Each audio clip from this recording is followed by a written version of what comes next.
Welcome to St. Louis on the Air. I'm Don Marsh. We'll take our final moments for an update on the Eric Greitens saga. The governor's charged with felony invasion of privacy for allegedly taking a non-consensual photo of his partially nude lover. He goes to trial in May. Lots of news about the legal side of this case. And joining us in studio to bring us up to speed is political reporter Jason Rosenbaum. Jason, good to see you. Good to be back. Having any trouble keeping up with the ins and outs of this story? Well, a little bit, because I haven't been sleeping as much since we have a new baby. Declan Todd Rosenbaum, giving him a shout-out, even though he doesn't listen to the radio. Congratulations to you and yours. Thank you. That's the only reason I mentioned it, so you could congratulate me on it. This week that there was several developments on the legal front. Both Circuit Attorney Kim Gardner and Eric Greitens' legal team expanded. Gardner brought in a Harvard law professor who was once Michael Brown's attorney, I believe. The name of it begets me at the moment, but the more notable addition to the Greitens legal team was Scott Rosenbaum, who's a noted defense attorney who often represents very famous people. And, I think both sides of this case, which goes into trial May 14th, are trying to get as many people as they possibly can, because even though this isn't like a murder trial where somebody could go to jail for the rest of their lives, it's clearly going to be the most watched trial in the state until it's over. So I think that both sides are taking it extremely seriously. And it's going to be happening sooner than Kim Gardner wanted. It is. It's going to be starting May 14th. I believe that the circuit attorney wanted it to happen in November, fairly close to the election, which was brought up by some of the circuit attorney's detractors. It will be happening in mid-May. I believe that the judge made the point that this is, again, a trial of statewide significance because it involves the governor. And Judge Rex Burleson clearly was of the mind that he didn't want this to drag out longer than it potentially needed to. What do you think the addition of Scott Rosenbaum to the team means? It could mean a lot of things. I think some of Greitens' critics point to the fact that Rosenbaum is typically brought in when somebody's accused of wrongdoing, and Rosenbaum needs to work his legal magic to make it go away.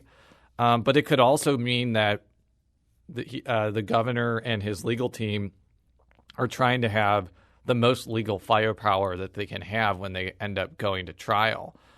Everybody is entitled to a rigorous defense. It doesn't matter whether it's the governor of Missouri or somebody who's homeless. Sometimes we don't reach that standard, especially with our people who are low income and poor who are accused of crimes and can't get the representation that the governor is getting.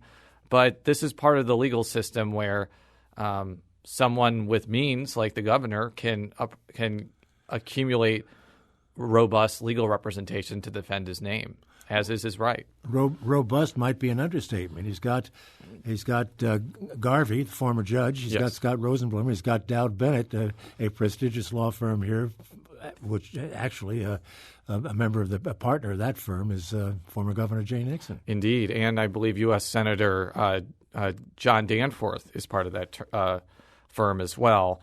But again, one of the things that I always like to try to stay away from is I never really begrudge an attorney for the clients that they take, or say that the law firm is somehow tainted because a lawyer from that firm is representing somebody that somebody doesn't like. That's just part of the job of being a lawyer and a defense attorney.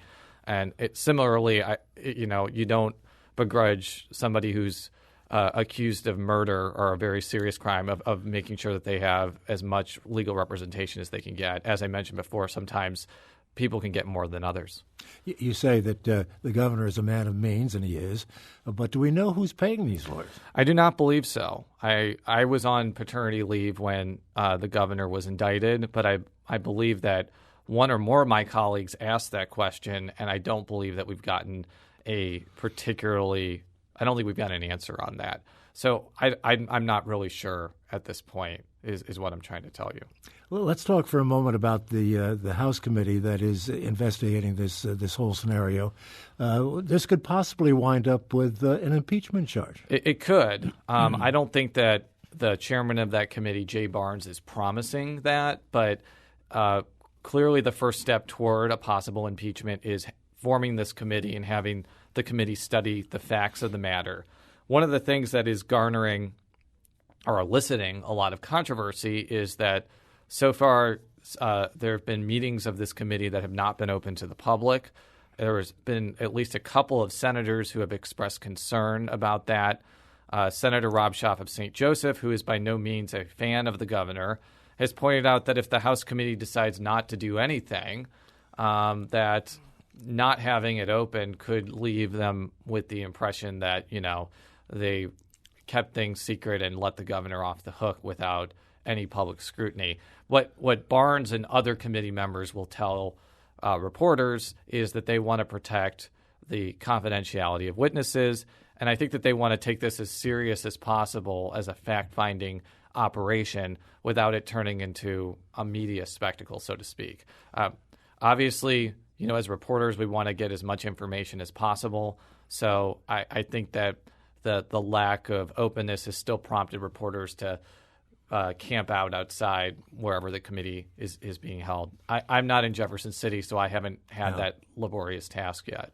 There's no way of knowing whether or not the woman involved in this case is going to be testifying before that committee. We won't know probably until after the committee reaches its report. What I have heard is that when they're finished with their work, I think that they'll probably answer more questions after that. And they should be finished in early April, is that correct? They have 40 days, I believe, to finish their work, and I think it would have to be done in early April. What is the process then? Supposing the committee would, I suppose, vote and determine whether or not they wanted to proceed with impeachment proceedings. Yes. I guess if they wanted to proceed with impeachment proceedings, the next step would be bringing that before the House. I don't think that there is necessarily precedent about how to debate impeachment of a governor. There's been impeachment of Secretary of State Judy Moriarty in the 1990s, but this will obviously take a lot more significance if it happens. I think that once that actually comes to be, if it comes to be, because there's no guarantee that this committee is going to recommend impeachment, we'll probably have more details about the process.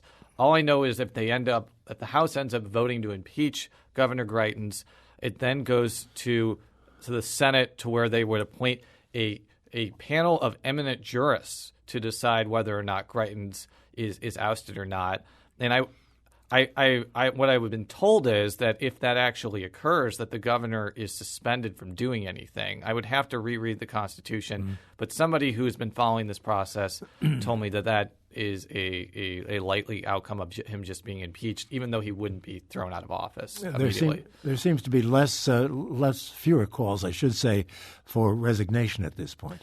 Well, it depends on who you ask. Like, I was in Hannibal this weekend talking to a lot of Democrats, and there are clearly people on the Democratic side who are disgusted with what the governor did before he was governor and want him to resign. But there are others who want to use the governor's woes as a political foil for the election. And I think that there are others who are fearful that GOP Lieutenant Governor Mike Parson may be a more effective governor, and therefore he may implement a lot more policies that hurt Democratic interests. I also got a chance to talk with U.S. Senator Claire McCaskill, and I asked her directly if she thought that the governor should resign. This is a clip of her talking right now. I think it's fine for people to be critical of whether or not the investigations occurred as they should, or if the right people investigated or investigated thoroughly enough. But what I've said is once a criminal case is filed, once there was an indictment by a grand jury, that's where my training kicks in. And I think it is inappropriate to try to characterize the evidence or to postulate on what should happen, because now it's up to the criminal justice system to determine what will happen. And I'd rather have the facts and evidence speak as opposed to a bunch of politicians opining about what should happen. So I'm just going to resist that temptation and let the evidence speak for itself in a courtroom. And she knows the drill because she's a former prosecutor herself. Yes, she's a former Jackson County prosecutor. It's an interesting – I don't want to say it's an interesting dance that Democrats are playing because I don't want to trivialize this, but they are using the Greitens situation to attack other Republicans, whether it be Attorney General Josh Hawley, who's running for the Senate against McCaskill, or legislative Republicans. But there have been not many leaders among the Democratic Party who have explicitly called for Greitens to resign for the various reasons that I just mentioned. So, I mean, the Democrats are pretty much spectators at this point since they're very much out of power, with the exception of Claire McCaskill and State Auditor Nicole Galloway, who are still in statewide office. What about the Republican side? I mean, there are a lot of Republicans running this year as well. There are, and I think that there have been some who have outwardly said that the governor should resign for various reasons. I think others are waiting to see what happens with the trial in May and whether there's any other revelations that come out of this saga. I haven't really heard a lot of Republicans defending the governor's behavior. I mean, the governor himself didn't defend his behavior in his statement and in his public statements. So the issue that he's had, and I've said this many times, is he hasn't had a very good relationship with the legislature. He used the phrase career politicians as a pejorative during his campaign. So when he's fighting for his political life and basically his fate could be in the hands of these quote, career politicians that he's derided, well, he's not going to get a lot of at least philosophical support from those people.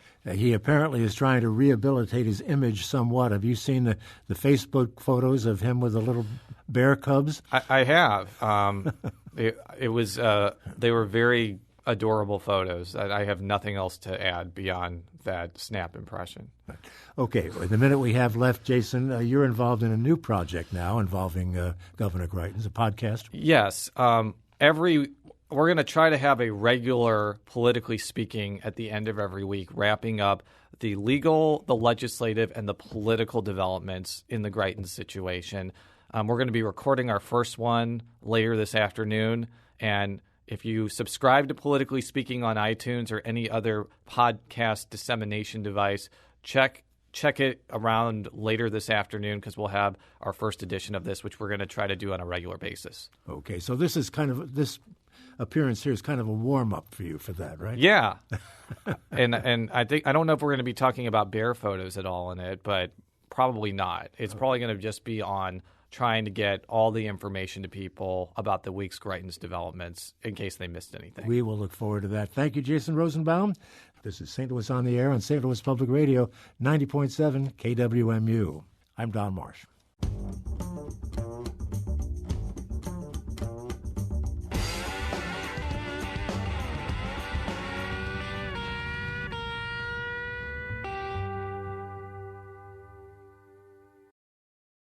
Support comes from the Missouri Forest Products Association. Missouri produces wood pallets, railroad ties, white oak barrels, hardwood floors, and more. Details on the variety of products made in the state are at choosewood.com.